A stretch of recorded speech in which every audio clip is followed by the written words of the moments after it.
हजरत उमर के ज़माने में ना एक नौजवान था, नेक था, मस्जिद जाया करता था रात को। तो मस्जिद जा रहा था तो रास्ते में एक औरत ने दावत गुनाह दी। इब्ने असाकर ने इसको लिखा है। तो नौजवान था, ख्वाहिशात थी, कुछ तबीयत माइल हो गई। अभी उधर जा ही रहा था कि किसी ने आयत पढ़ दी, वाली मन खाफ मकाम रब्बी जन्नतान, जो रब के सामने खड़े होने से डरेगा अल्लाह 2 जन्नतें देगा। वाकई डर गया वो, वाकई डर गया। इतना डरा कि बेहोश होके गिर पड़ा। बीमारी से लोग बेहोश होते हैं, पैसे डूब गए बेहोश होते हैं, बच्चे के गम में बेहोश होते हैं। सच बताओ, कभी खौफे खुदा से भी बेहोश होता कोई देखा है? हमारे यहाँ तो रोजमर्रा ही नहीं है भाई। और बड़ी बातें हैं बेहोश होने की, डरने की, गश खाने की। बेहोश होके गिर पड़ा। बूढ़े बाप को किसी ने बताया बच्चा बेहोश पड़ा है, उठा के घर लाए। घर ला के कहा बेटा क्या हुआ? नौजवान है, चढ़ती जवानी है, पर पाकीज़ा बड़ी है। कहने लगा अब्बा जी, गुनाह की तरफ चला गया था, पर मैंने आयत सुन ली जो अल्लाह के सामने खड़े होने से डरेगा रब 2 जन्नतें देगा। मैं डर गया था, रब वाकई 2 जन्नतें देगा।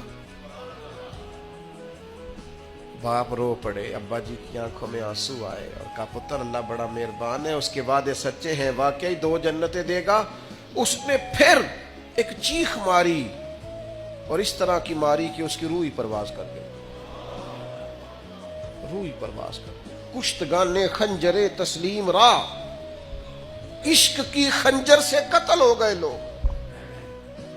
सुबह हजरत उमर को पता चला कि उन्होंने तो रात जनाजा भी पढ़ दिया, तदफीन भी कर दी। जनाब उमर फरमाने लगे इतना नेक नौजवान खौफे खुदा से दुनिया से चला गया, मुझे क्यों नहीं बुलाया, मैं जनाजा पढ़ता। फारूक आजम फरमा रहे मेरा शौक था, मैं उसका जनाजा पढ़ता। कहा हुजूर आपको तकलीफ नहीं दी? फरमाया बताओ कब्र कहाँ है? ते कामिल पीर उना दे बाहू कब्र जिना दी जीवे। हजरत फारूक आजम कब्र पे तशरीफ ले गए और खड़े होकर फरमाने लगे नौजवान मुझे उम्मीद है मेरे रब ने तुझे 2 जन्नतें दी होंगी। इब्ने असाकर खोल के देखो तारीख बगदाद ने क्या लिखा है। हजरत सैयदना फारूक ने फरमाया उम्मीद है 2 जन्नतें दी होंगी। कब्र के अंदर से बोला कामिल पीरो ना दे बाहू कब्र जिना दी जीवे। कब्र के अंदर से बोला, कहने लगा हुजूर उम्मीद वाली बात नहीं, रब के वादे सच्चे हैं, उसने वाकई मुझे 2 जन्नतें अता फरमाई, 2 जन्नतें दी हैं, मैंने अपने मालिक को राजी पाया।